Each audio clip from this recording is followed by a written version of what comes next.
गांव के पश्चिम में स्थित एक पुरानी हवेली के बारे में बहुत सी कहानियां प्रचलित थी। कहते हैं कि यह हवेली शापित है और यहाँ रात को आत्माएं भटकती हैं। कोई भी व्यक्ति वहाँ रात को जाने की हिम्मत नहीं करता था। एक दिन गांव के कुछ नौजवानों ने सोचा कि वे इस हवेली का रहस्य जानेंगे। वे सब दोस्त मिलकर रात को हवेली में जाने की योजना बनाने लगे। शाम का समय था और चारों दोस्त राजेश, मोहन, सुरेश और संजय अपने अपने घरों से निकल पड़े। उनके पास टॉर्च, रस्सी और कुछ खाने पीने का सामान था। वे सभी थोड़े डरे हुए थे, लेकिन उत्साह के साथ आगे बढ़ रहे थे। हवेली गांव से करीब 2 किलोमीटर दूर थी और वहां पहुंचते पहुंचते रात हो चुकी थी। हवेली की ऊंची ऊंची दीवारें और टूटी फूटी खिड़कियां एक अजीब सा डरावना माहौल बना रही थी। हवेली का दरवाजा जोर से चिटकते हुए खुला और चारों दोस्त अंदर दाखिल हुए। अंदर घुटपर अंधेरा था और हर कोने से डरावनी आवाजें आ रही थी। चारों ने अपनी अपनी टॉर्च जला ली और धीरे धीरे आगे बढ़ने लगे। हवेली के अंदर की हालत बहुत ही खराब थी। दीवारों पर जाले लगे हुए थे, फर्श पर धूल की मोटी परत जमी हुई थी और हर जगह टूटी फूटी चीजें बिखरी पड़ी थी। तभी सुरेश को एक अजीब सी आवाज सुनाई दी। वह थोड़ा घबरा गया और बोला, यह आवाज कैसी थी? क्या तुम लोगों ने भी सुनी? राजेश ने हंसते हुए कहा, अरे कुछ नहीं, ये सब हमारी कल्पना है। चलो अंदर चलते हैं। वे सभी एक बड़े हॉल में पहुंचे।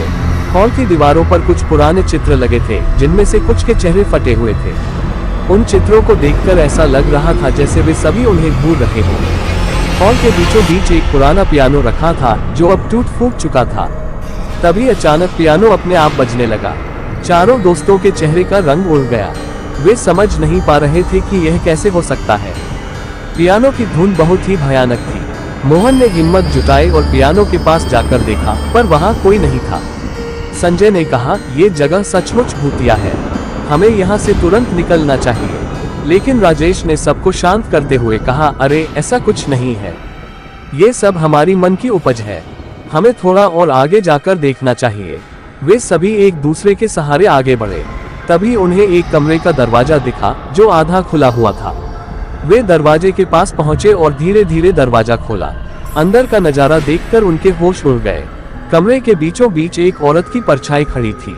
उसका चेहरा दिखाई नहीं दे रहा था, पर उसके बाल बिखरे हुए थे और वह सफेद कपड़े पहने हुए थी।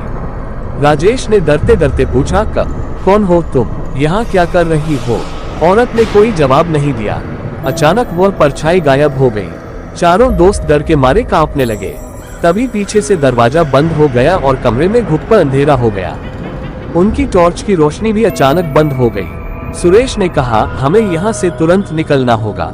चारों ने दरवाजा खोलने की कोशिश की, लेकिन दरवाजा जाम हो चुका था।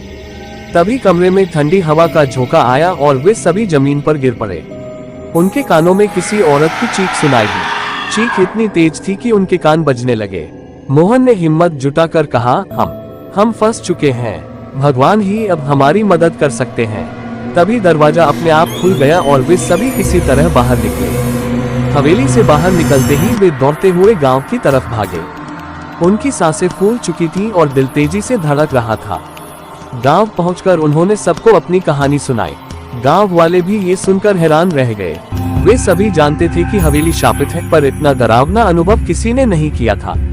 अगले दिन गांव के कुछ बुजुर्गों ने पुजारी को बुलाया और हवेली का शुद्धिकरण करवाया। तब जाकर गांव वालों की जान में जान आई।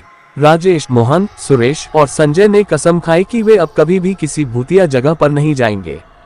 उनका यह अनुभव जीवन भर उनके दिल और दिमाग में बसा रहा। हवेली का रहस्य तो सुलझ गया, लेकिन वह डरावना अनुभव कभी नहीं भूला। हवेली फिर से वीरान हो गई और वहां कोई भी जाने की हिम्मत नहीं करता था।